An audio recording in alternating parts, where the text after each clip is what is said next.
Okey, Assalamualaikum. Guys, ada orang tanya saya pakai kasut hiking apa. Okey, yang ni ialah kasut hiking saya. Okey.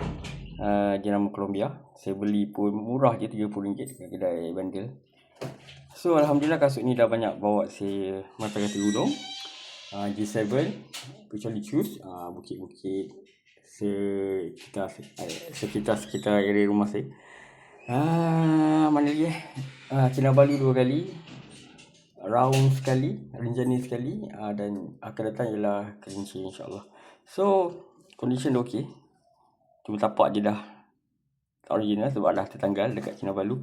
So, yang saya pakai kasut ni ialah saiz 9. Tapi kaki saya saiz 8. Tapi jari-jari saya panjang-panjang. So, nak keselesaan untuk elak dia boleh injet, pakailah kasut tu lebih sikit saiz dia, okey? Kalau tak kisahlah kasut tu jenama apa, baru ataupun lama, saya bagi tips make sure korang jahit kat tepi ni. Tepi-tepi ni. Jahit keliling supaya tak tertanggal ataupun tercabut kalau korang hiking masuk dalam selut ke apa. So, jahit kat tepi ni sekeliling kasut korang. Okey? Tu je saya nak share dengan korang. So, korang boleh share sikit kasut apa korang pakai, jenama apa yang korang suka. Komen-komen sikit. Okay, ciao.